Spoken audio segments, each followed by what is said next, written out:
Baik, kita akan mencoba untuk mengerjakan soal nomor 7 dan nomor 8 ya, soal Ayo Berlatih dari buku paket Matematika SMP kelas 8 halaman 11. Nomor 7, apa yang dapat kalian simpulkan dari A pangkat N? Soal yang A. Jika A adalah bilangan negatif dan N adalah bilangan genap. Baik, kalau ketemu dengan bentuk soal semacam ini, lebih enak kalau kita langsung gunakan contoh berupa angka ya. Jadi untuk soal yang A adalah bilangan negatif. Nah, kita gunakan permisalan. Jadi di sini A kita misalkan sama dengan min 2 gitu ya. A sama dengan negatif 2. Kemudian N bilangan genap, bilangan yang habis dibagi 2 ya. Kita pakai angka kecil aja lah ya, berarti N sama dengan 2. Maka nanti kita akan punya A pangkat N itu sama dengan min 2 pangkat 2. Nah, min 2 pangkat 2 itu sama dengan 4 gitu ya. Jadi min 2 kali min 2 itu sama dengan 4. Nah, dari sini kita bisa simpulkan ketika A adalah bilangan negatif, kemudian N adalah bilangan positif, maka nanti A pangkat N itu pasti berupa bilangan bulat positif seperti ini. Nanti kalau adik-adik gunakan angka yang lain, pasti hasilnya juga berupa bilangan bulat positif ya. Nah, ini langsung aja kita tulis di sini. Berarti A pangkat N adalah bilangan bulat positif. Gitu ya. Kita lanjutkan dengan soal B. Jika A adalah bilangan negatif dan N adalah bilangan ganjil. Nah, sama ya cara mengerjakannya. Paling enak langsung kita gunakan angka. Nah, jadi A sama dengan, oke lah kita gunakan angka yang lain, misalkan min 3. Kemudian N bilangan ganjil, yaitu bilangan yang tidak habis dibagi 2. Kita misalkan di sini N sama dengan 3 ya. Berarti A pangkat N itu akan sama dengan min 3 pangkat 3 atau min 3 kali min 3 kali min 3 ya. Lalu min 3 kali min 3 itu kan 9. Benar ya? 9 kali min 3 itu sama dengan berapa? Min 27. Nah, ternyata hasilnya itu berupa bilangan negatif.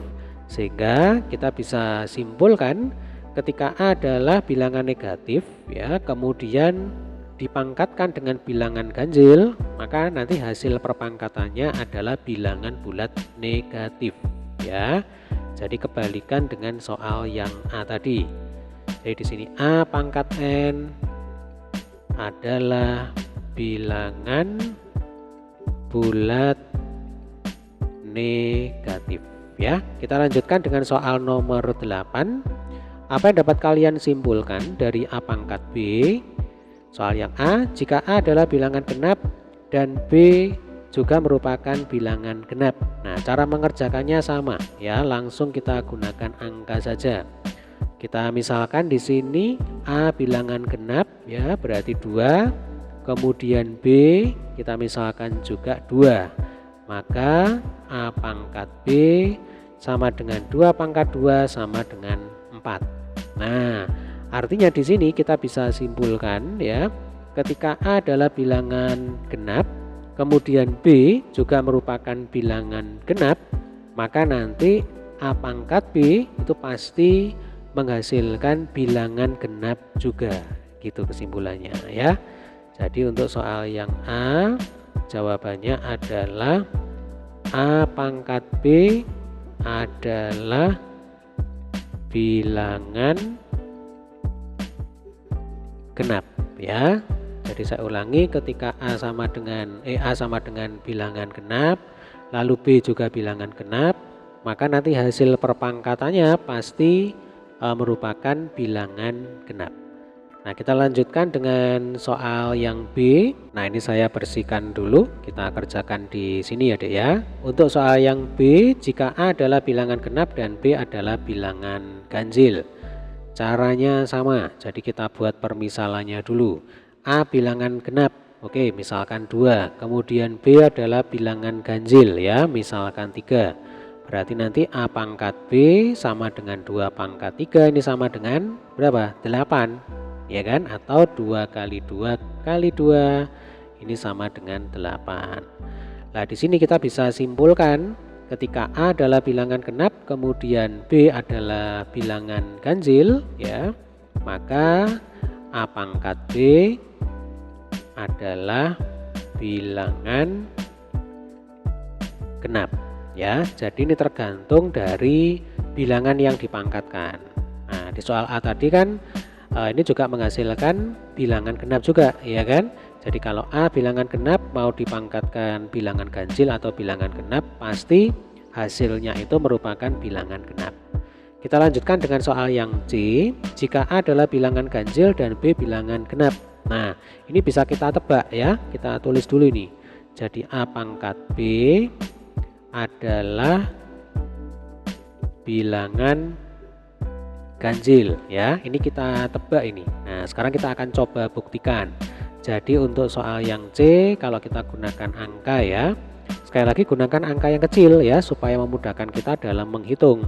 Jadi A bilangan ganjil misalkan 3, kemudian B bilangan genap misalkan 2. Berarti A pangkat B itu sama dengan 3 pangkat 2. Nah, 3 pangkat 2 berarti kan 3 kali 3 itu sama dengan 9. 9 itu merupakan bilangan ganjil. Sehingga di sini kita bisa simpulkan ketika A bilangan ganjil dan B pangkatnya bilangan genap, maka hasil perpangkatannya itu akan menghasilkan bilangan ganjil, gitu, ya. Demikian juga dengan soal yang D ini. Jika A bilangan ganjil dan B bilangan ganjil, maka ini bisa kita tebak di awal, ya. Nanti A pangkat B adalah bilangan ganjil, ya. Coba kita buktikan lagi. Jadi misal di sini A sama dengan taruhlah berapa? 5 gitu, ya. Kemudian B bilangan ganjil, ya, misalkan 3. Maka A pangkat B itu sama dengan 5 pangkat 3, berarti 5 kali 5 kali 5. Nah, 5 kali 5 itu kan 25. 25 kali 5 itu sama dengan 125. Nah, kita tahu 125 ini merupakan bilangan ganjil, ya, sehingga tebakan kita benar. Jadi kalau A ganjil, B ganjil, maka A pangkat B pasti bilangan ganjil, gitu. Jadi yang menentukan bilangan hasil perpangkatan itu ganjil atau genap adalah basisnya atau bilangan yang dipangkatkan ini ganjil atau genap. Jadi kalau bilangan yang dipangkatkan itu ganjil, ya, maka nanti hasil perpangkatannya itu pasti berupa bilangan ganjil, ya. Sedangkan kalau A ini adalah bilangan genap, hasil perpangkatannya pasti berupa bilangan genap, gitu. Oke, demikian tadi adalah pembahasan untuk soal nomor 7 dan nomor 8. Terima kasih.